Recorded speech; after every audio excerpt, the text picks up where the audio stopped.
Hi, this is Phil from Phil's Random Stuff channel. Today, talking to you about my Joolca Hot Tap portable hot water system. Now, I silly bought this to replace our small domestic hot water system that we use to wash the horses down with. Probably being a bit of a tight ass and didn't want to spend $800 for $600 to $800 for a domestic one. I rang Joolca up and the sales pitch had me sold.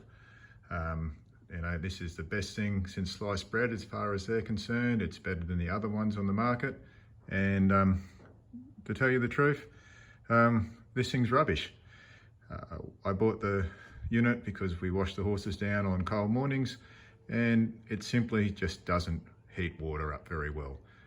If you want any flow whatsoever other than just to trickle out of the unit, you're flat out getting anywhere above 21 degrees to 22 to 23 degrees C temperature wise if the water coming out of your tap is 15 degrees and below, which is pretty common here where I live. So unless you turn the water flow right down, and when you're washing horses off, you need a fair flow. This thing does flow really well when you turn it all the way up, but unless it's a 27, 32 plus degree day, it's flat out hitting the water up. And even then, it's painful. So if you've got warm water coming in, it has a thermal temperature cutout. So once it gets to around about 51 degrees, I think, it shuts the gas off, and then you've got to stop the tap and restart it again.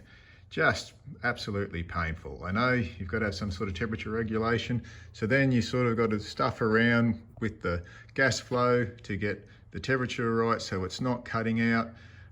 Look, if you bought this for camping and were using it in cold weather to camp with, the only way you could do it is actually run the outlet into a bucket and circulate the water back through to actually get it hot enough to have a shower, unless you actually like a little trickle of water out of it to get it anywhere near 32 to 38 degrees sort of comfort wise. And even then, that's a bit cool on a cold night. The other problem I found with it is this louver on top where the heat comes out is actually the other way around. So the vanes or louvers are facing down, and if you happen to like even fart near this thing, it was enough to blow the flame out and you have to restart it again. And that then, takes time for the water to warm up again.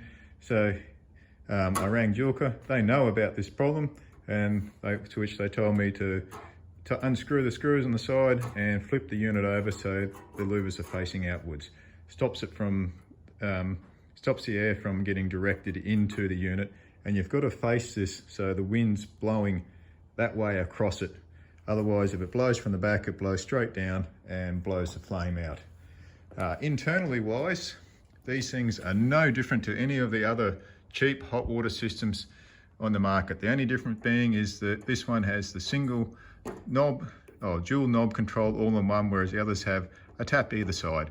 All this has is a set of plastic gears that drive the same valves as the other units, and the worst thing about it is they're little plastic gears, and if you leave this thing sit for a little while, the valve, mainly in the tap for the water, it will get tight and seize up, and you'll go to turn it and you'll just shear the gears inside of it. Absolute dead set pain. So what I've done is, the gas one's pretty easy to turn. I swapped the gears over, so the broken gear's now on the gas. I glued it back together, and then the new gear is on the other side. But as soon as it gets tight, I've got to pull it apart, pull the valve for the water flow control apart, lube it up, and put it back together. Now, we run this thing mainly on tank water, so it's not really a calcification issue or anything like that. It's just quite a poor design on the scheme of things. Now, the only way I could actually get any better flow into this thing was to get a different gas pressure regulator that had more kilograms per hour gas in it.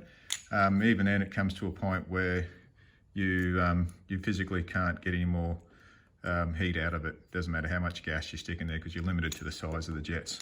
But that made a bit of a difference. But overall, my rating on this thing is pretty poor. I wouldn't even buy it for camping. I'd rather just get a kettle, boil up some water on a gas stove, and put it in a bucket with a pump. Okay, out for now.